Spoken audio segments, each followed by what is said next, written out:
తాకట్లో ఉన్న బంగారాన్ని విడిపించి ఆ రోజున మార్కెట్ ధర కట్టి మిగిలిన డబ్బును మీకు అందిస్తుంది కొమ్మూరి గోల్డ్.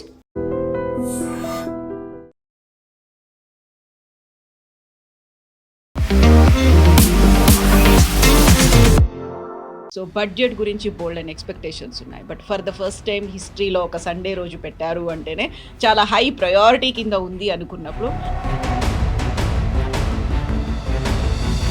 మనకు లభించింది ఏంటి, ఏమొచ్చింది, మనం ఎన్ని రిక్వెస్టులు చేసినప్పటికీ ఏది రాలేదు, కేవలం ఒక హై స్పీడ్ రైల్ తప్ప ఇంకేం లేదు అనేటువంటి మాట నిజం కాదంటారా? ఫస్ట్ ఆఫ్ ఆల్ బడ్జెట్ అంటే వీళ్ళు అర్థం చేసుకోవాలి. బడ్జెట్లో పాలసీ అనౌన్స్మెంట్స్ ఉండదు. ముందట్లా ఏం చేయబోతున్నామని చెప్పేది బడ్జెట్ బయట వస్తుంది. బడ్జెట్ అంటే ఏంటి? వచ్చిన ఆదాయం ఇంత, ఖర్చు అయింది ఇంత, డెఫిసిట్ ఉంటే. జిఎస్టీ కలెక్షన్ చూడండి, మీరు మొదలైనప్పుడు ఫస్ట్ జిఎస్టీ కలెక్షన్ 45,000 కోట్లంతో ఉంది నెలకి. ఇప్పుడు 2 లక్షలు నడుస్తుంది. అంటే ఆ బేస్ ఎక్స్పాండ్ చేశారు. ఈ budget is all about long term plan. బడ్జెట్లో ముందట్లాగా మేజర్ అనౌన్స్మెంట్ ఉండదు. మేము 10 ఎయిర్పోర్ట్లు కడతాము, మేము 30 ట్రైన్లు నడిపిస్తాము.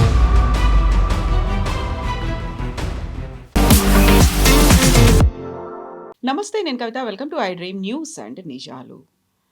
కేంద్ర ఆర్థిక శాఖ మంత్రి నిర్మలా సీతారామన్ 9వ ప్రవేశపెట్టినటువంటి బడ్జెట్ మీద దేశమంతా చర్చించుకుంటోంది. దేశవ్యాప్తంగా దేశాన్నే ఒక యూనిట్గా చేసుకొని బడ్జెట్ని ప్రవేశపెట్టారు అంటుంటే రాష్ట్రాలకి ఒరిగిందేంటి, అందులోనూ పర్టికులర్గా తెలుగు రాష్ట్రాలకి ఏమిచ్చారు? తెలంగాణలో 8 మంది ఎంపీలు ఉన్నప్పటికీ తెచ్చింది గుండు సున్నా. ఇలాంటివన్నీ కేవలం ఆరోపణలు మాత్రమేనా? పొలిటికల్గా మాత్రమే దీన్ని చూస్తున్నారా? ఓవరాల్గా బడ్జెట్ ఎలా ఉంది? మనతో పాటుగా ఉన్నారు సీనియర్ జర్నలిస్ట్ సురేష్ కొచ్చతిల్ గారు. సార్ నమస్తే. సో బడ్జెట్ గురించి బోల్డ్ అండ్ ఎక్స్పెక్టేషన్స్ ఉన్నాయి. But for the first time హిస్టరీలో ఒక సండే రోజు పెట్టారు అంటేనే చాలా హై ప్రయారిటీ కింద ఉంది అనుకున్నప్పుడు మనకు లభించింది ఏంటి, ఏమొచ్చింది, మనం ఎన్ని రిక్వెస్టులు చేసినప్పటికీ ఏది రాలేదు, కేవలం ఒక హై స్పీడ్ రైల్ తప్ప ఇంకేం లేదు అనేటువంటి మాట నిజం కాదంటారా? ఫస్ట్ ఆఫ్ ఆల్ బడ్జెట్ అంటే వీళ్ళు అర్థం చేసుకోవాలి. బడ్జెట్లో పాలసీ అనౌన్స్మెంట్స్ ఉండదు. ముందట్లాగా 15 సంవత్సరాల ముందు పాలసీ అనౌన్స్మెంట్ బడ్జెట్లో వస్తుండే. అంటే మేము ఏం చేయబోతున్నాం అనేది. ఇప్పుడు ఏం చేయబోతున్నామని చెప్పేది బడ్జెట్ బయట వస్తుంది. పాలసీకి డబ్బులు అక్కర్లేదు, అనౌన్స్మెంట్ అది. మేము నెక్స్ట్ 7 years 2047 దాకా మేము ఈ డాటా సెంటర్స్కి we are giving tax free incentives. Next 2047 దాకా ఇప్పుడు డబ్బులు దానికి పెట్టక్కర్లేదు దాంట్లో. Because you don't have to put any money into it. మీకు ట్యాక్స్ ఫ్రీ ఇస్తున్నాం అంతే. రెవెన్యూ లాస్ మాకే. అది కూడా ఇప్పుడు గూగుల్ లాంటి సెంటర్ సెటప్ చేస్తే ఇంకా 3-4 సంవత్సరాలు పడుతుంది అది. So I'm just train to say, ఎందుకంటే మనం ఈ బడ్జెట్ అంటే ఒక మిస్కన్సెప్షన్ ఉంది మన ఇండియాలో. మీరు అది యూకే చూస్తే కానీ యూఎస్ చూస్తే కానీ వాళ్ళకి అక్కడ పెద్ద టెన్షన్ లేదు బడ్జెట్ అంటే. బడ్జెట్ అంటే ఏంటి? వచ్చిన ఆదాయం ఇంత, ఖర్చు అయింది ఇంత, డెఫిసిట్ ఉంటే ఏంటి, ఆ డెఫిసిట్ని బ్రిడ్జ్ ఎట్లా చేస్తారు, నెక్స్ట్ ఇయర్ ఆదాయం ఎట్లా పెంచుకోవాలి. ప్రతి ఇంట్లో ఇది ఒక ప్రాబ్లం. మన ఇల్లు నడిపిస్తున్నప్పుడు ₹1,00,000 జీతం ఉంటే ఆ ₹1,00,000లోనే ఇల్లు నడిపించుకోవాలి మనం. దేశం కూడా అంతే. ఇది మనం అర్థం చేసుకోవాలి. దానికి ఏం చేస్తారు? ప్లానింగ్ చేస్తారు ముందే. ఫర్ ఎగ్జాంపుల్ ఇప్పుడు మనం అనుకుంటా దసరా పండుగ వస్తుంది, ఎక్కడ దివాళీ వస్తున్నప్పుడు టీవీ కొనుక్కుందాం. మన ఇంట్లో పాత టీవీ ఉంది, 10 సంవత్సరాలు పాత ఉంది, కొత్త తీసుకోవాలని ప్లాన్ చేస్తాం. హస్బెండ్ వైఫ్ డిస్కస్ చేస్తారు. సో హస్బెండ్ యూజువల్ అంటారు కొనుక్కుందాం, బాగుంటుంది, పెద్ద టీవీ ఉంటుంది, పిల్లలకు నచ్చుతుంది అంటే wife will be more circumstantial say ఇప్పుడు ఎందుకు, ఇంత ఖర్చు ఉన్నప్పుడు ఎందుకు, తర్వాత చూసుకుందాం, టీవీ బాగానే ఉంది కదా అంటారు. సో దట్ బడ్జెట్లో దాన్ని తీసేస్తారనమాట. This is simply what happens in the government. ఆ ప్రాసెస్ మనం ముందు అర్థం చేసుకోవాలి. బడ్జెట్ అనేది ఎట్లా స్టార్ట్ అవుతుంది? ఇది ఒక 5 నెలల ముందు డిస్కషన్స్ మొదలవుతాయి వేరియస్ ఇంట్రెస్ట్ గ్రూప్స్తో. మనం ఒక ఎగ్జాంపుల్ తీసుకుందాం, ఫార్మింగ్ కమ్యూనిటీని తీసుకుందాం. ఫార్మింగ్ కమ్యూనిటీని పిలిచి వాళ్ళ అసోసియేషన్స్ చాలా ఉంటాయి, సౌత్ నుంచి, నార్త్ నుంచి, అండ్ ఈస్ట్ వెస్ట్, ఎక్కడి నుంచి అయినా వాళ్ళు పిలిపిస్తారు. అది కూడా different, paddy separate, cotton separate, onion separate, అట్లా వాళ్ళందరూ పిలిపించుకొని అడుగుతారు మీకేంటి, మీ ప్రాబ్లమ్స్ ఏంటి. వాళ్ళని చెప్తారు మాకు సీడ్స్ దొరకట్లేదు, విత్తనాలు దొరకట్లేదు, యూరియా తగ్గిపోయింది, మాకు ఎంఎస్పి సరిపోవట్లేదు, చాలా డిమాండ్స్ పెడతారు వాళ్ళు. అది కాకుండా మాకు కిసాన్ క్రెడిట్ కార్డులో అమౌంట్ కొంచెం పెంచండి, ఇదంతా నోట్ చేసుకుంటారు. ఇట్లనే దాని తర్వాత అగ్రికల్చర్ మినిస్ట్రీ వాళ్ళని పిలుస్తారు. చూడండి వీళ్ళు అంటున్నారు వీళ్ళకు ఎంఎస్పి సరిపోవట్లేదు అంటే వాళ్ళు ఏమంటారు, కాదు సరిపోతుంది, చూడండి మేము ఇంత ఇచ్చాము, లాస్ట్ 10 సంవత్సరాలు ఇంత పెంచుకుంటూ వెళ్ళాము, వాళ్ళ ప్రొడక్షన్ కాస్ట్ ఎంత, దాని మీద మేము 30% ఇచ్చి ఎంఎస్పి ఇస్తున్నాం అంటే దెన్ ఇట్స్ క్లారిఫైడ్. అట్లనే అన్ని సెక్టర్స్కి. సో లెదర్ ఇండస్ట్రీ, మీరు టెక్స్టైల్ ఇండస్ట్రీ, వీళ్ళందరినీ మినిస్ట్రీ వాళ్ళని పిలిపిస్తారు, వీళ్ళని పిలిపిస్తారు, గ్రూప్స్ని పిలిపిస్తారు. అందరితో చర్చ అయినప్పుడు దెన్ ఒక ఓవరాల్ పిక్చర్ వచ్చేస్తుంది, మనకి ఏం కావాలి, ఏం చేయాలి అనేది. అది వచ్చినప్పుడే మనకి మన వర్క్ స్టార్ట్ అవుతుంది. వాళ్ళు ఏం చేస్తారు, ఫస్ట్ ఒక డ్రాఫ్ట్ తయారు చేస్తారు, బడ్జెట్ డ్రాఫ్ట్. ఏంటంటే ఈ సంవత్సరం మనకి రాబోయే ఆదాయం ఎంత, ఇంకా కాలేదు కదా, వీఆర్ ఓన్లీ ఇన్ ఫిబ్రవరి, ఇంకా 2 నెలలు ఉన్నాయి. సో రాబోయే టిల్ డిసెంబర్ మనకి ఎంత వచ్చింది, జనవరి కూడా క్యాలిక్యులేట్ చేయలేము ఇప్పుడు. సో డిసెంబర్ దాకా మనకు వచ్చిన రెవెన్యూ ఎంత, మనం ఎస్టిమేట్ చేసిన రెవెన్యూ ఎంత, డెఫిసిట్ ఎంత, లేకుంటే ఓవర్ ద డెఫిసిట్ మనకు ప్లస్ ఎంత అవుతుంది అనమాట. So excess amount we are getting. అదన్నీ చూసిన తర్వాత వీళ్ళు ఓవరాల్గా అలాట్మెంట్ చేస్తారు ప్రతి మినిస్ట్రీకి. I just take an example. Last year 1,00,000 కోట్ల రూపాయలు ఇచ్చారు ఒక మినిస్ట్రీకి. ఈసారి 80,000 ఇవ్వలేము కదా, తగ్గిస్తే వాళ్ళు ఏడ్చుకుంటారు. ఎందుకంటే అదే మినిస్ట్రీ కింద ఒక 30 డిపార్ట్మెంట్లు ఉంటుంది, 20 ఇన్స్టిట్యూట్లు ఉంటుంది, ఒక 50,000 మంది ఎంప్లాయీస్ ఉంటారు, వాళ్ళ ప్రోగ్రామ్స్ ఉంటుంది, వాళ్ళ విత్తనాలు. ఇప్పుడు టెక్స్టైల్ అనుకోండి, టెక్స్టైల్ వాళ్ళకు కొన్ని ఇన్సెంటివ్స్ కానీ, వాళ్ళ యాన్ కానీ, కమిటీ చాలా ఉంటుంది ఎక్స్పెండిచర్ వాళ్ళకి. ఇదంతా చూడాలంటే వాళ్ళకు ఒక లిస్ట్ ఉంటుంది, దాని ప్రకారం నెక్స్ట్ ఇయర్ ఒక 10% అయినా పెంచాలి మనం. So they make an allotment for that అనమాట. అట్లనే మిగతా అన్ని మినిస్ట్రీస్కి ఒక ప్లాన్ చేసుకుంటారు. ఇట్లా కొత్త కొత్త స్కీమ్స్ అనౌన్స్ చేస్తారు. ఇప్పుడు high speed rail corridor announce చేశారు. రేపటి నుంచి పని స్టార్ట్ కాదు, అది టైం పడుతుంది. ఫస్ట్ ఆఫ్ ఆల్ సర్వే చేయాల్సి వస్తుంది, సర్వేకి ఒక బడ్జెట్ పెట్టాల్సి వస్తుంది, 50 కోట్లు 100 కోట్లు. వీళ్ళు ఒక టీం సర్వే చేస్తారు, 6 నెలలు 8 నెలలు పడుతుంది సర్వే. ల్యాండ్ ఎంత కావాలి, ఏ రూట్ నుంచి వెళ్తుంది, పక్కన ఈ ఉన్న ట్రాక్ పక్క నుంచి వెళ్ళాలన్నా, నీకు ఇంకెక్కడన్నా సెటప్ చేయాలన్నా, చాలా పని నడుస్తుంది. దాని తర్వాతనే ఒక ఎస్టిమేట్కి వస్తారు. ఓకే, మనకి ఇన్ని కిలోమీటర్లు ఉంటుంది, హైదరాబాద్ నుంచి Bengaluru high speed rail corridor 540 కిలోమీటర్లు ఉంటుంది, దానికి మనకి ఇంత కావాలి. Then comes the costing part of it. అది నెక్స్ట్ బడ్జెట్లో వస్తుంది. ఇప్పుడు అనౌన్స్మెంటే చేశారు అంతే. సో నెక్స్ట్ బడ్జెట్లో ఏం చేస్తారు, రైల్వే మినిస్ట్రీకి ఆ డబ్బులు ఇస్తారు వీళ్ళు. అది ఇంకోటి, ఎందుకంటే దీనికన్నా ముందు మనకు తెలుసు 15-20 సంవత్సరాల ముందు కూడా, 15 సంవత్సరాల ముందు రైల్వే బడ్జెట్ సపరేట్. అది ఇంకో డ్రామా ఉండే రైల్వే బడ్జెట్ అంటే ప్రతి యూనియన్ మినిస్టర్, ఏ రైల్వే మినిస్టర్ ఉన్నారో ఆయన కాన్స్టిట్యున్సీ నుంచి ఎన్ని ట్రైన్లు పోతాయి, ఎన్ని కొత్త ట్రైన్లు అక్కడి నుంచి మొదలైతే, ఎన్ని కొత్త ట్రైన్లు అక్కడ ఆగుతుంది, దాన్ని అనౌన్స్మెంట్స్ ఉంటుంది. అది గణికాంత్ చౌదరి గారు ఉండొచ్చు, మమతా బెనర్జీ ఉండొచ్చు, లాలూ ప్రసాద్ యాదవ్ ఉండొచ్చు, ఎవరైనా కానివ్వండి రైల్వే మినిస్టర్, వాళ్ళ కాన్స్టిట్యున్సీ నుంచి ట్రైన్లు పోవాల్సిందే. ఇప్పుడు చూడండి అట్లా కాదు కదా. ఇప్పుడు మనకి ఆ రైల్వే మినిస్ట్రీలో ఈ రైల్ కారిడార్తో సహా ఇంకా అనౌన్స్మెంట్ మనం చూడలేదు అసలు. ఉంది బడ్జెట్లో ఎక్కడో, కానీ 3 నెలలకు మోదీ గారు జెండా ఊపి 3 వందే భారత్ని పంపిస్తారు. ఇప్పుడు మనం అనుకుంటే దీని బడ్జెట్ ఎక్కడి నుంచి వచ్చింది, మనం అడగలేదే. దాని బడ్జెట్ ఆల్రెడీ అలోకేట్ చేశారు. బహుశా పోయిన సంవత్సరం చేస్తుంటారు, లేకుంటే దానికన్నా ముందున్న సంవత్సరం చేస్తుంటారు. ల్యాబ్స్ కాకుండా చూసుకున్నారు. అది దానికంటే కావాల్సిన ఎక్విప్మెంట్ అంతా ఆర్డర్ చేసుకున్నారు. నెక్స్ట్ 3 సంవత్సరాల్లో మనకి 50 వందే భారత్ ట్రైన్స్ కావాలి, అంటే కోచెస్ కావాలి, సెట్స్ అంటారు. ఒక they take a call on that 50 కావాలన్నా 100 కావాలో నాకు తెలియదు, కానీ I'm just taking a guess. Okay, దానికి ఎంత డబ్బులు కావాలి, దానికి ఇంత డబ్బులు కావాలి. రైల్వే బడ్జెట్లో ఎంత ఉంది, ఈ ఇయర్ ఎంత ప్రొడ్యూస్ చేయొచ్చు, ఈ ఇయర్ మనకి 25 ప్రొడ్యూస్ చేయొచ్చు, నెక్స్ట్ ఇయర్ 25. ఓకే, 25 బడ్జెట్ ఇది కేటాయిస్తారనమాట. చాలా కాంప్లికేటెడ్, అంత ఈజీ కాదు. దాని తర్వాత సెకండ్ డ్రాఫ్ట్ తయారు చేస్తారు. దాంట్లో అలొకేషన్స్ చూస్తారు. అంటే మాకు ఈ సంవత్సరం రావాల్సింది, I'm just ing a figure again, భారతదేశం బడ్జెట్ చాలా ఎక్కువ, 1000 రూపాయలు అనుకోండి మనకు రావాల్సింది. ఇప్పుడు దాకా వచ్చింది 750 రూపాయలే. ఇంకా 250 రూపాయలు 2 నెలల్లో రావాల్సి. యూజువలీ లాస్ట్ 2 మంత్స్లో పికప్ అవుతుంది కలెక్షన్స్. టార్గెట్ ఇస్తారు వీళ్ళు, ఇన్కమ్ ట్యాక్స్ డిపార్ట్మెంట్ కానీ మిగతా డిపార్ట్మెంట్, జిఎస్టీ వాళ్ళందరికీ ఉంటుంది. వాళ్ళు స్పీడప్ చేస్తారు కలెక్షన్. స్పీడప్ అయిన తర్వాత ఒక ఎస్టిమేషన్ వస్తుంది, బై ఏప్రిల్ ఒక తెలిసిపోతుంది. దానికన్నా ముందే వీళ్ళకి ఒక ఐడియా ఉంటుంది. ఓకే, ఈ సంవత్సరం మనకి 1000 కోట్లు కాకుండా ఒక 1000 కోట్ల 10 లక్షలు రావచ్చు, 20 లక్షలు, అంటే కొంచెం ఎక్సెస్. కానీ యూజువల్లీ ఎప్పుడు డెఫిసిట్ ఉంటుంది.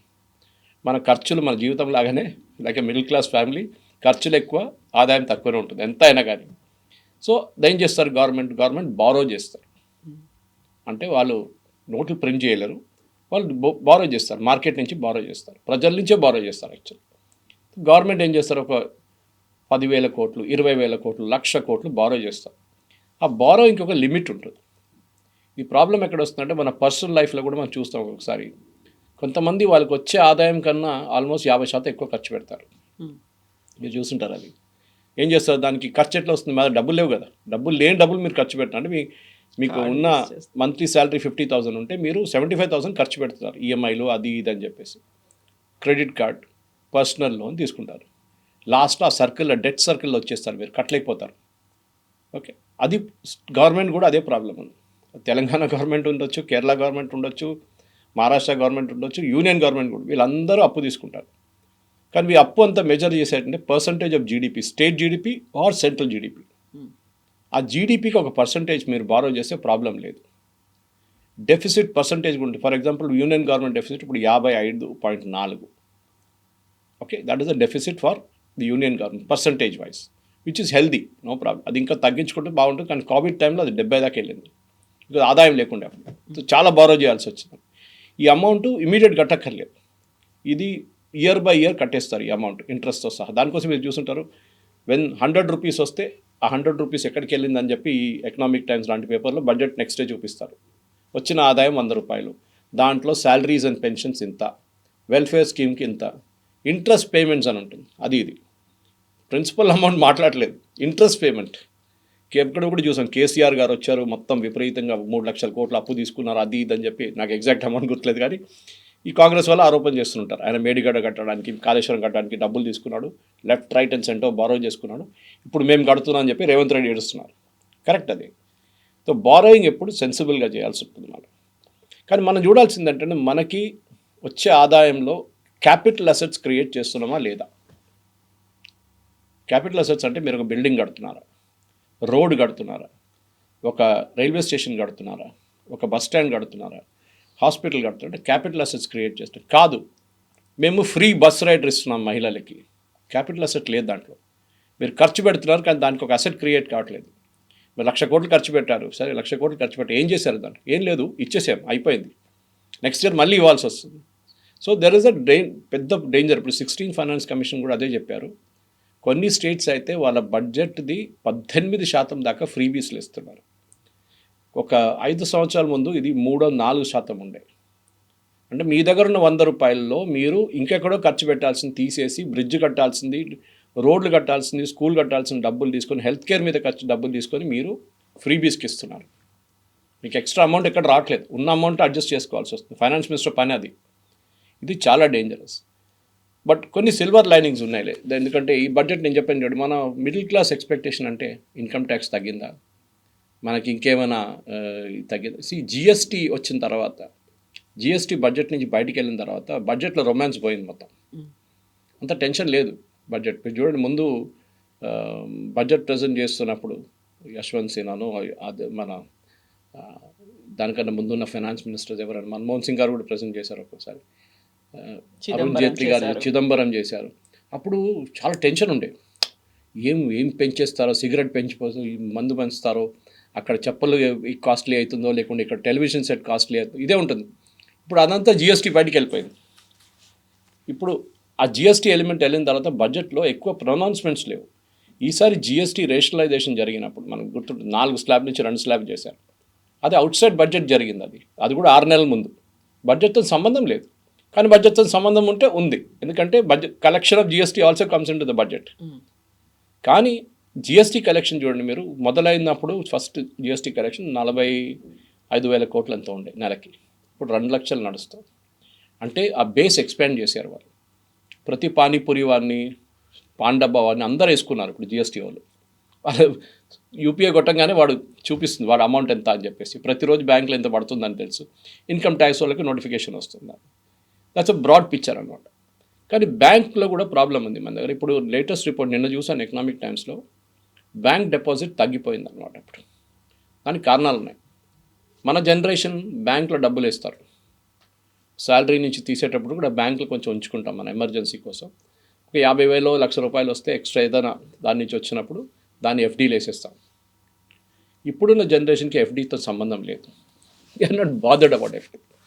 వాళ్ళు గోల్డ్లో పెడతారు ఇన్వెస్ట్మెంట్, స్టాక్స్లో పెడతారు ఇన్వెస్ట్మెంట్, క్రిప్టో కరెన్సీలో పెడతారు ఇన్వెస్ట్మెంట్, ల్యాండ్ కొనుక్కుంటారు, లేకుంటే అపార్ట్మెంట్ కొనుక్కుంటారు. ఇప్పుడున్న జెన్జీ జనరేషన్కి that is most important. So వాళ్ళు బ్యాంక్లో తక్కువ డబ్బులు పెట్టినప్పుడు బ్యాంక్ వాళ్ళకి లోన్ ఇవ్వడానికి ప్రాబ్లం అవుతుంది. That has been discussed in this budget. కానీ అన్నిటికన్నా మంచిది ఏంటంటే bank NPAs non performing assets చాలా ఎక్కువ ఉండే ఒక 15 సంవత్సరాల ముందు. ఎస్పెషల్లీ మోదీ గవర్నమెంట్ వచ్చి ఫస్ట్ ఇయర్లోనే వీళ్ళు బ్యాలెన్స్ షీట్ క్లీనప్ మొదలుపెట్టారు. అప్పుడు దాకా బ్యాలెన్స్ షీట్లో లాసెస్ అన్నీ దాచేశారు మొత్తం పక్కన, చూపించట్లేదు. అది ఒక తప్పు, చాలా పెద్ద తప్పు ఆడిటర్స్ చేసింది. కానీ దాని తర్వాత అరుణ్ జైట్లీ గారు కానీ తర్వాత నిర్మలా సీతారామన్ గారు they said cleanup the balance sheet totally. ఆ బ్యాలెన్స్ షీట్ క్లీనప్లోనే చాలా మటుకు బ్యాంక్స్లో ఉన్న చాలా అమౌంట్స్ రైట్ ఆఫ్ చేయాల్సి వస్తుంది, లేకుంటే వేవ్ ఆఫ్ చేయాల్సి వస్తుంది. ఈ టర్మ్ మీరు వినుంటారు. మోదీ గవర్నమెంట్ 1,00,000 కోట్లు రైట్ ఆఫ్ చేసేసారు, ప్రజల డబ్బులు, ప్రజల సొమ్ము అదానీ, అంబానీ, విజయ్ మాల్యా, మెహుల్ చోక్సీ, నీరవ్ మోడీ తీసుకెళ్ళిపోయారు. కాదు, right of is accounting term. మీరే కామర్స్ స్టూడెంట్ దగ్గర అడగండి, లేకుంటే చార్టర్డ్ అకౌంట్ దగ్గర చెప్తారు. బ్యాలెన్స్ షీట్ని బ్యాలెన్స్ చేయాలంటే లెఫ్ట్ ఉన్న అమౌంట్, రైట్ ఉన్న అమౌంట్ ఒకటే ఉండాలి. సో మీ దగ్గర డెఫిసిట్ ఉంటే మీరేం చేస్తారు, మీ దగ్గర డబ్బులు రావాలి, ఎవడో మీకు డబ్బులు ఇవ్వలేదు, కానీ మీ అకౌంట్లో ఆ డబ్బులు ఉంది, ఇవ్వాల్సి వస్తుంది. మీకు వస్తుంది, ఏదో ఒక రోజు వస్తుంది, ఇప్పుడు రాలేదు. సో మీరు రైట్ ఆఫ్ చేసి ఏం చేస్తారంటే బ్యాలెన్స్ షీట్లో అది ట్రాన్స్ఫర్ చేసి ఒకసారి ఏఆర్సీ కంపెనీస్ పంపిస్తారు. ఇది అసెట్ రీకన్స్ట్రక్షన్ కంపెనీస్. మీరు చూస్తుంటారు, ఒక్కొక్కసారి కొంతమంది పేమెంట్ చేయకపోతే బ్యాంక్ వాళ్ళు కాల్ చేయరు, ఎవరో కలెక్షన్ ఏజెంట్ వాళ్ళు కాల్ చేస్తారు. దాని తర్వాత it is there responsibility collect. వాళ్ళకి వీళ్ళు 1000 కోట్లు మాకు రావాల్సింది, మీరు తీసుకోండి అంటే వాళ్ళు ఒక డిస్కౌంట్ తీసుకుంటారు. దాని నుంచి 200 కోట్లు మా కమిషన్ ఇవ్వండి, మా ఖర్చులు ఉంటుంది, ఎందుకంటే అంతా చేసి చేయాల్సి వస్తుంది. అమౌంట్ రాదని కూడా గ్యారంటీ లేదు, అది కూడా లేదు. So bank NPAs is very healthy sign. ఇప్పుడు ఓన్లీ 0.5%.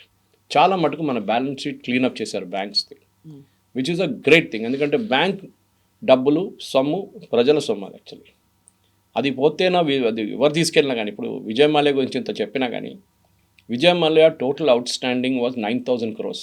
సర్వీస్ ట్యాక్స్ కేసు, మన పిఎఫ్ కేసులు పక్కన పెట్టండి, బ్యాంక్ నుంచి తీసుకున్న అప్పులు 9,000 కోట్లు. ఆయన అసెట్ సీజ్ చేసి గోవాలో ఉన్నది, ఆయన యూబీ షేర్లన్నీ అమ్ముకొని అన్నీ చేసిన తర్వాత బ్యాంక్స్కి 13,000 కోట్లు వచ్చింది. అంటే 1-2 బ్యాంకులు, 6 బ్యాంకులు అనుకుంటాను. అంటే వాళ్ళకు మోర్ దెన్ ద అమౌంట్ వచ్చేసింది, principal of interest. So bank cleanup చాలా బాగా జరుగుతుంది. ఇంకోటి అంటే మన ఈ బడ్జెట్ అర్థం చేసుకోవాలి, especially this budget, Nirmala Sitharaman గారిని ప్రజెంట్ చేసిన బడ్జెట్. చాలామంది అన్నారు నో బిగ్ బ్యాంగ్ అనౌన్స్మెంట్, దాంట్లో అర్నబ్ గోస్వామి ఇలాంటి వాళ్ళు ఉండదు. ఎందుకంటే ఈ బడ్జెట్ ఒక టెస్ట్ క్రికెట్ బడ్జెట్, 5 రోజుల ప్లే అన్నమాట. ఇది 5 రోజుల గేమ్, ఇది T20 కాదు. యూజువలీ బడ్జెట్ T20లో ఉంటుంది. సో నిర్మలా సీతారామన్ గారు ఏం చేశారంటే, okay now we're stable, economy స్టేబుల్గా ఉంది, one of the fastest growing economies. NPAs ఇప్పుడు నేను చెప్పిన దాని కంట్రోల్లో ఉంది, డెఫిసిట్స్ కూడా కంట్రోల్లో ఉంది, మన ఇన్ఫ్లేషన్ కూడా కంట్రోల్లో ఉంది. So we have enough time to breathe. 3 సంవత్సరాలు ఇంకొంది నెక్స్ట్ ఎలక్షన్కి. ఒక రోడ్ మ్యాప్ వేద్దామని చెప్పి చాలా మటుకు ప్రొనౌన్స్మెంట్స్ చేశారు. దాంట్లో మీరు చూసుంటారు, ఇప్పుడు ఇన్ఫ్లేషన్ కూడా చాలా తక్కువ, 3% కన్నా తక్కువ. దానికన్నా తక్కువ వెళ్ళకూడదు, వెళ్తే ప్రాబ్లమ్ స్టాగ్ఫ్లేషన్ అయిపోతుంది, కన్జంప్షన్ ఉండదు మార్కెట్లో, కొనడానికి ఎవరు కొనరు, అది కూడా ప్రాబ్లం ఉంటుంది, కొనాల్సిందే అనమాట. ఇప్పుడు జరిగిన దాంట్లో మనం చూసాం, ఈ one of the major announcement ఏంటంటే డేటా సెంటర్స్కి, మన దగ్గర ఉన్న డేటా సెంటర్స్ సెటప్ చేసో లేకుంటే సెటప్ చేసిన దాంట్లో ఇన్వెస్ట్ చేసిన వాళ్ళకి 2047 దాకా they given a tax waiver. Tax ఉండదు మీకు, ఇన్కమ్ ట్యాక్స్, మీరు ట్యాక్స్ కట్టక్కర్లేదు, కార్పొరేట్ ట్యాక్స్ ఏదైనా కానీ. అది ఎందుకు చేస్తున్నారంటే చాలా మటుకు మన డేటా తీసుకెళ్ళి ఫారిన్ కంట్రీస్లో పెట్టుకున్నారు వీళ్ళు. అది మీ ఫేస్బుక్ అకౌంట్ ఉండొచ్చు, మన ట్విట్టర్ అకౌంట్ ఉండొచ్చు, మన కొన్ని ఇంటర్నేషనల్ సబ్స్క్రిప్షన్స్ ఉండే, అదన్నీ డీటెయిల్స్ అక్కడ ఉంటుంది. ట్విట్టర్ దగ్గరనో ఎవరైనా యూఎస్లోనో యూరోప్లోనో పెట్టుకుంటారు. Even government accounts, government data కూడా ఒకసారి అక్కడ పెట్టుకుంటారు నాకు తెలియకుండా. ఇప్పుడు జీమెయిల్ ఉందనుకోండి, జీమెయిల్ సర్వర్ ఇండియాలో లేదు, బయట ఉంది. రేపు పొద్దున ఆ జీమెయిల్ వాడు అంటాడు భారతదేశంలోనే మొత్తం అకౌంట్ నేను బ్యాన్ చేసేస్తున్నాను అని చెప్పి ఆఫ్ చేసేస్తే ఎవరు ఏం చేస్తారు? గూగుల్ వాళ్ళు చేసినప్పుడు యూ కెనాట్ డూ ఎనీథింగ్. దానికి ఒక ఎగ్జాంపుల్ ఇస్తాను కవిత గారు మీకు. మన దగ్గర నేరా అని చెప్పి ఒక ఆయిల్ కంపెనీ ఉంది, వాళ్ళ కొన్ని పెట్రోల్ బంక్ కనిపిస్తుంది మీకు అక్కడక్కడ. They have investment from Rosneft, Russian company, oil company. వాళ్ళు ఐఓసిఎల్ ఈ 2 కంపెనీలు రష్యా దగ్గర నుంచి ఆయిల్ కొన్నారు చాలా సంవత్సరాలు మన దగ్గర. దానికి యూఎస్ శాంక్షన్స్ పెట్టారు, యూరోప్ శాంక్షన్స్ పెట్టారు. యూరోప్ ఏం చేశారంటే నేరం కాదు, any company dealing with Russia వాళ్ళ మీద బ్యాన్ పెట్టేశారు. వాళ్ళు ఏం యూజ్ చేసినా అది బ్యాన్, అంటే అమౌంట్ బ్యాంక్లోని అమౌంట్ సీజ్ చేసుకున్నారు, వాళ్ళు ఇంకా పేమెంట్ చేయాల్సిన అది కూడా సీజ్ చేసుకున్నారు, అన్ని అసెట్స్ కూడా సీజ్ చేసుకున్నారు. భారతదేశంలో అసెట్స్ సీజ్ చేయలేరు, వాళ్ళు ఇక్కడ ఉన్నారు నయారా. వాళ్ళు ఏం చేశారంటే నయారా యూజ్ చేసే ఈఆర్పి సాఫ్ట్వేర్ శాప్, వాళ్ళది శాప్ జర్మనీ. వాళ్ళు ఒకరోజు పొద్దున నయారా వాళ్ళు వచ్చి వాళ్ళ సిస్టమ్స్ ఆన్ చేస్తే పనిచేయట్లేదు. ఏంట్రా అని చెప్పి లోకల్ ఆఫీస్ ఫోన్ చేసి చాలా పెద్దది ఈఆర్పీ వాళ్ళది. So it's controlling so many petrol bunks, refineries, అది ఇది అన్ని దాని మీద డిపెండెంట్ ఉంది. ఏంటని అడిగితే ఇండియా ఆఫీస్ అంటే మాకు తెలియదు, మాకు యూరోప్ నుంచి ఇన్స్ట్రక్షన్స్ వచ్చింది, మీరు రష్యాతో డీల్ చేస్తున్నారు కదా, మీ ఈఆర్పీని డీయాక్టివేట్ చేయమన్నారు అని చెప్పి. ఆలోచించండి, డబ్బులు కట్టి కొనుక్కున్న ఈఆర్పీని ఓవర్ నైట్ డీయాక్టివేట్ చేసేసారు వాళ్ళు జర్మనీ నుంచి. ఇండియన్ కంపెనీ ఏమంటున్నారు, శాప్ ఇండియా మాకు తెలియదు అంటున్నారు. వాళ్ళు చేశారు, మేమేం చేయలేము. This is the danger. రేపు ఏదైనా చేయొచ్చు మనతో. ఇప్పుడు చూసినాం మనం, రష్యా వార్ మొదలైనప్పుడు రష్యాకి $200 బిలియన్ యూరోప్లో ఉన్న బ్యాంకులలో డబ్బులు ఉంటాయి. అది వాళ్ళ ఖర్చులకి దానికి దీనికి పేమెంట్స్కి వాడుకున్నారు గవర్నమెంట్, రష్యన్ గవర్నమెంట్. యూరోప్లో చేయాల్సిన పేమెంట్స్, అక్కడి నుంచి వచ్చే పేమెంట్స్ అంతా అకౌంట్లో యాక్టివ్గా ఉన్నాయి, London and some other places. ఈ వార్ మొదలైనప్పుడు రష్యా ఏం చేశారంటే యూరోపియన్ యూనియన్ ఆ అకౌంట్ బ్లాక్ చేసేసారు. రష్యాకి యాక్సెస్ లేదు. ఆ $200 బిలియన్ నుంచి కొన్ని డబ్బులు already I think $50 billion they are given to Ukraine. Russia డబ్బులు యూరోప్లో ఉన్న బ్యాంక్స్లో పెట్టి డబ్బులు తీసి యూక్రెయిన్కి ఇచ్చారు. So government of India is now saying no, you will base, ముందైతే ఇన్స్ట్రక్షన్స్ ఇచ్చారు, గుర్తుంటుంది మీకు, all the data centres should be based in India. మన టిక్టాక్ ఎందుకు బ్యాన్ చేసామంటే మన డేటా అంతా చైనీస్ వాళ్ళ దగ్గర ఉండే. మీరు బిలీవ్ చేయరు, ఒక 3 సంవత్సరాల ముందు గవర్నమెంట్ ఆఫ్ ఇండియా వాళ్ళ ఐబీ కానీ మిగతా డిపార్ట్మెంట్స్ ఒక స్వీప్ చేశారు. స్వీప్ అంటే ఏంటంటే ఎలక్ట్రానిక్ చెక్. మన దగ్గర అటెండెన్స్ ఫేస్ ఉంటుంది, లేకపోతే థంబ్ ఉంటుంది. దాంట్లో ఉన్న background data, most of this instruments are from China. దాంట్లో ఒక చిప్ ఉంటుంది, because it has to transmit that information మీ హెచ్ఆర్ డిపార్ట్మెంట్కి ఎక్కడికి వెళ్తుంది, అటెండెన్స్ వచ్చారా లేదా అని చెప్పి చెక్ చేస్తే దాంట్లో చాలా మటుకు ఇన్ఫర్మేషన్ చైనాకి వెళ్తుందంట. కొన్ని ఈ biometric and face recognition system defence మినిస్ట్రీలో ఉండే, కొన్ని నేవల్ బేసిస్లో ఉండే, కొన్ని ఎయిర్ ఫోర్స్ బేసిస్లో ఉండే, కొన్ని ఆర్మీ బేసిస్లో ఉండే. అంటే అక్కడ పనిచేస్తున్న ఆర్మీ బేస్లో ఎవరు ఉన్నారు వాళ్ళ డీటెయిల్స్ మొత్తం చైనాకి వెళ్ళింది. సో ఇమ్మీడియట్గా డీయాక్టివేట్ చేశారు మొత్తం దాన్ని. సో ఆల్ సీసీటీవీ కెమెరాలు కూడా తీసేశారు. ఓన్లీ మేడ్ ఇన్ ఇండియా, అది కూడా చెక్ చేసిన తర్వాత క్లియరెన్స్లోనే హై సెక్యూరిటీ క్లియరెన్స్ వచ్చింది. సో చాలా మటుకు ఈ బడ్జెట్లో అట్లాంటి పొజిషన్ రాకూడదని చెప్పి ఈ డేటా సెంటర్స్ చేశాను. నేను I'm just taking 1 or 2 elements, ఎందుకంటే మొత్తం డిస్కస్ చేయక్కర్లేదు. చాలా మటుకు చెప్పాను చూడండి, అన్ని పాలసీ ఎలిమెంట్స్ బయట ఉంటుంది. లాస్ట్ ఇయర్ ట్యాక్స్ బెనిఫిట్ ఇచ్చారు, ఈసారి ఇవ్వరని అందరికి తెలిసిందే. అది మిడిల్ క్లాస్ అనుకుంటారు మాకు మళ్ళీ 12 లక్షలు అయింది, ఇంకా 14 చేస్తారేమో సార్. ఇండియాలో 2% మంది ఇన్కమ్ ట్యాక్స్ కడతారు. దాని మీద కూడా పెద్ద డిబేట్ ఉంది, ఎందుకు 100% మంది కట్టట్లేదు. అది బికాజ్ మన దగ్గర 65 నుంచి 70% మంది రైతులు, వాళ్ళకి ఇన్కమ్ ట్యాక్స్ ఉండదు. సరే వాళ్ళ దాంట్లో కొంచెం చాలా రిచ్ ఫ్యామిలీస్ ఉన్నారు, 100 ఎకర్లు, 200 ఎకర్లు, 300 ఎకర్లు, ట్రాక్టర్లు, BMWలు, పంజాబ్ లాంటి ప్లేస్లు. వాళ్ళని ట్యాక్స్ చేయాలంటే ఎస్, నేనైతే పర్సనల్గా ఎస్ అంటాను. కానీ గవర్నమెంట్ చేయరు, భయపడతారు, ఎందుకంటే పెద్ద ఒక ఓట్ బ్యాంక్ అది. వాళ్ళని పక్కన పెడితే మిగతా ఎవరు, మన దగ్గర ఉన్న డైలీ వేజ్ వర్కర్స్ చాలామంది ఉంటారు, వాళ్ళు కూడా ట్యాక్స్ బ్రాకెట్లో రారు. 15,000, 20,000, 30,000 వచ్చే వాళ్ళకి, ఎందుకంటే 12 లక్షల దాకా ట్యాక్సే లేదు కదా. So you need not pay tax. Even ₹1,00,000 వస్తే కూడా మీరు ట్యాక్స్ పే చేయక్కర్లేదు టెక్నికలీ, మీ స్టాండర్డ్ డిడక్షన్ అంతా తీసేస్తే. సో ట్యాక్స్ బ్రాకెట్ పెంచాలి, ఎస్, దాంట్లో డౌట్ లేదు. కానీ దాంట్లో అది గవర్నమెంట్ రెగ్యులర్గా దీంట్లో అనౌన్స్ చేయరు, పాలసీ అనౌన్స్మెంట్ ఉంటుంది, అది ఎట్లా జరుగుతుంది అనేది. సో ఇది మెయిన్గా ఒకటంటే గవర్నమెంట్ ఒక లాంగ్ టర్మ్ గేమ్ ఆడుతున్నారు. మీరు ఏదైనా చూడండి, చిన్న చిన్న స్కీమ్స్ కూడా వీళ్ళు డేటా సెంటర్స్ కాకుండా వీళ్ళ వైపు నుంచి ఉన్న మ్యాక్రో స్టెబిలిటీ అచీవ్ చేయడానికి చేసిన చాలా మటుకు ఇన్స్టెన్సెస్ 2037, 2040 దాకా అనౌన్స్ చేసుకుంటూ పోతున్నారు. This policy will be applicable, semiconductor policy for example 2037 దాకా ఇప్పుడే అనౌన్స్ చేశారు. ఎందుకంటే పెట్టుబడి పెట్టినప్పుడు ఎవరైనా కానీ 100 కోట్లు పెట్టినా, 200 కోట్లు పెట్టినా, వాళ్ళకు ఒక రీఅష్యూరెన్స్ కావాలి. కొత్త గవర్నమెంట్ వస్తే మమ్మల్ని తీసి బయటపడేవారు, మీరుంటే కూడా మాకు డౌట్. ఇవాళ మోదీ గారు ఉంటారు, రేపు కొత్తగా బీజేపీ లీడర్ వస్తే ఏం చేస్తాడు, నిర్మలా సీతారామన్ లేను ఇంకో ఫైనాన్స్ మినిస్టర్ ఏం చేస్తారు, ఒక డౌట్ ఉంటుంది వాళ్ళు. So they want continuity of policy which is not there in US. Trump అదే ప్రాబ్లం వచ్చింది, బైడెన్ పెట్టిన అన్ని నిర్ణయాలు పక్కన తీసేసాడు, అన్ని చేంజ్ చేసేసాడు. సో కంపెనీలు భయపడతారు అట్లాంటి. సో భయపడకుండా ఉండడానికి చేస్తున్నమాట. అది కాకుండా రైల్వే బడ్జెట్లో ఐ థింక్ 10% పెంచారు, 10.2% పెంచారు డిఫెన్స్ సెక్టర్లో. అండ్ దాన్ని నిర్మలా సీతారామన్ స్పీచ్లో చాలా క్లియర్గా చెప్పింది. లాస్ట్ 10 సంవత్సరాల్లో డిఫెన్స్లో పెట్టిన పెట్టుబడి ఆపరేషన్ సింధూర్లో రిజల్ట్ చూపించింది మాకు, విచ్ ఇస్ కరెక్ట్. ఎందుకంటే ఆపరేషన్ సింధూర్లో అది బ్రహ్మోస్ ఉండొచ్చు, ఆకాష్ ఉండొచ్చు, ఈవెన్ S-400 మీద ఏమైనా పెట్టుబడి ఉండొచ్చు, అన్నీ పనిచేసినాయి అనమాట, even రఫాల్. So we have to invest more. So ఈసారి 15% పెంచారు డిఫెన్స్ బడ్జెట్ లాస్ట్ ఇయర్తో పోలిస్తే. And one element and one more important thing అంటే ఇన్నోవేషన్ అనే ఒక కాన్సెప్ట్ పెట్టారు. ఒట్టిగా it is not just production or something like that, innovation కూడా పెట్టారు. ఇన్నోవేట్ చేయండి డిఫెన్స్లో. ప్రైవేట్ సెక్టర్ చాలా కంపెనీలు ఉన్నారు ఇప్పుడు డిఫెన్స్ సెక్టర్లో, ముందట్లా కాదు.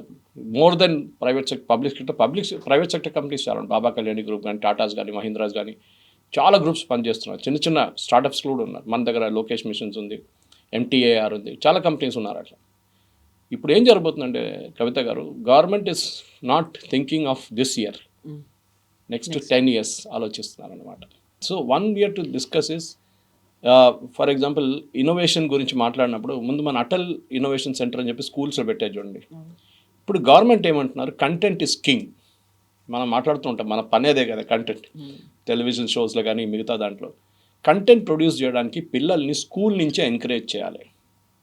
అంటే ఒకటి రాయడం కాదు, చదవడం కాదు, even creating a comic character on screen. స్కూల్స్లో ఉన్నాయి, కొన్ని కంప్యూటర్స్ పెడతారు, వీళ్ళు ఏం లేదు, పిల్లలు వెళ్ళి అక్కడ కూర్చుంటారు, కొంచెంసేపు ఆడుకుంటారు, వచ్చేస్తారు, అయిపోయింది. ఏదో కోడింగ్, బేసిక్ కోడింగ్ నేర్పిస్తారు, అయిపోయింది అంతే. వాళ్ళకు కాలేజ్ లెవెల్కి తీసుకెళ్ళడానికి ఏం లేదు వాళ్ళ దగ్గర. సో ఇప్పుడు ఏం చేస్తున్నారు అంటే స్కూల్ లెవెల్ అండ్ కాలేజ్ లెవెల్లో ఈ కంటెంట్ ల్యాబ్స్ పెడుతున్నారు. దానికి ఒక పెద్ద అమౌంట్ పెట్టారు గవర్నమెంట్. దాంట్లో ఏం చేస్తారు, I think they identified 1000 schools and colleges. చిన్నప్పటి నుంచే వీళ్ళని యానిమేషన్ కానీ, మిగతా గేమింగ్ కానీ, ఇట్లాంటి కాన్సెప్ట్స్ మీద పని చేపిస్తారు వీళ్ళతో. అది ఒక్కొక్క గ్రేడ్లో ఒక్కొక్కటి ఉంటుంది అనమాట. So as you keep going up me skill improve అవుతుంది. మీరు కాలేజ్కి వెళ్ళినప్పుడు ఇంకా ఇంప్రూవ్ అవుతుంది. దాని తర్వాత మీరు ఇంజనీరింగ్ చేస్తారో, ఏం చేస్తారో, డిజైన్కి వెళ్తారో, ఏదైనా చేయండి మీరు, but the skill will stay with you. మనకు కావాల్సింది ఇది.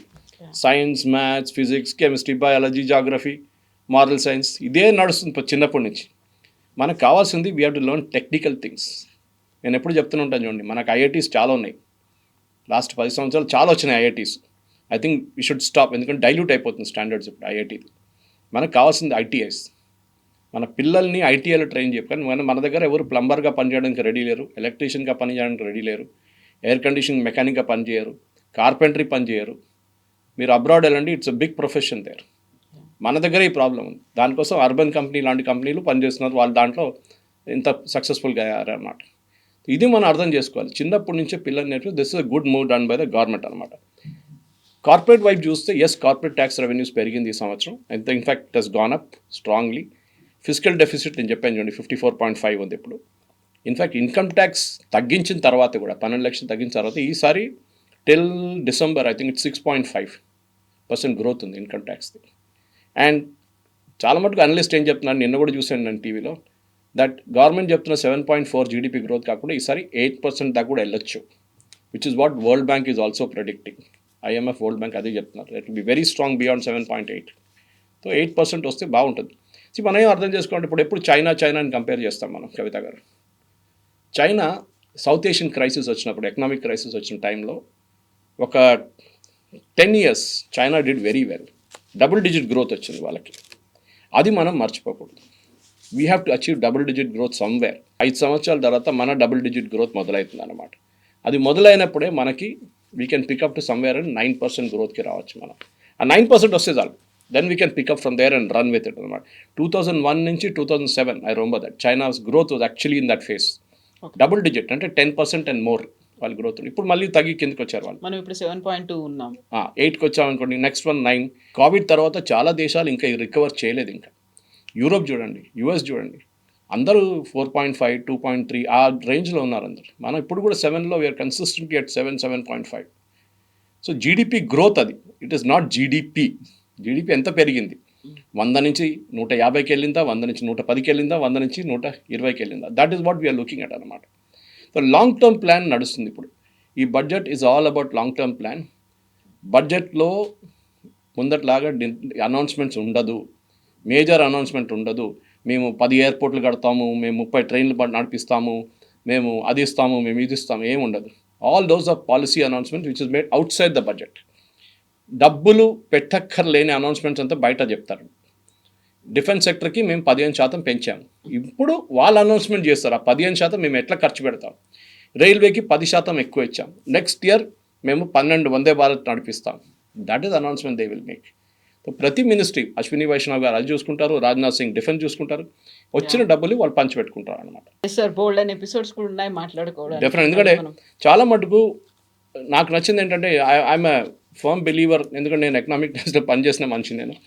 నేను ఆ టైంలో బడ్జెట్ అనగానే మాకు ఆ వీక్ ఎవరికి లీవ్ కూడా ఇవ్వరు మాకు. లెక్కలన్నీ చూస్తూ ఎందుకంటే ఇది రా డేటా వస్తుంది, మళ్ళీ ఇమ్మీడియట్ నెక్స్ట్ డే గ్రాఫిక్స్ అది ఇది కాపీలు పెంచేస్తారు, సేల్స్ పెరిగిపోతుంది.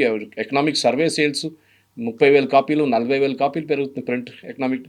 ఇప్పుడు చూడండి ఎక్సైట్మెంట్ లేదు. ఇప్పుడు చూస్తున్నాం బడ్జెట్ అయిపోయిందా అంతే. దాని తర్వాత కొంతమంది అనలిస్ట్ ఫిక్కీ లాంటి లేకుంటే హెచ్ఎంఏ లాంటి ప్లేసెస్లో సిఐఏ లాంటి వాళ్ళు కొంచెం అనాలిసిస్ చేస్తారు అంతే. అనాలిసిస్ ముందు కూడా నాని పాల్కే వాళ్ళే చేస్తుండే analysis. To do it in bourbon స్టేడియంలో చేస్తుండే ఆయన. అంతమంది వస్తారు ఆయన వినడానికి. ఇప్పుడు ఒక మీట్ పెడితే 300 మంది కూడా రారు. వాళ్ళు ఏమైనా అడిగితే మాకు తెలుసులే అంటారు వాళ్ళు. సో ఇది బడ్జెట్ అనేది మనకు నార్మల్ మిడిల్ క్లాస్ యాటిట్యూడ్ ఏంటంటే నాకేముంది దీంట్లో, మనం అది మర్చిపోవాలి. మనకి ఏముంటుందని సంవత్సరంలో మొత్తం చెప్పుకుంటే పోతారు వీళ్ళు. ఆ పాలసీ అని అనుకుంటే అప్పుడు మనం అర్థం చేసుకోవాలి. ఇల్లు ఎట్లా నడిపిస్తున్నామో బడ్జెట్ కూడా అంతే, ప్రభుత్వాన్ని అంతే. Thank you very much.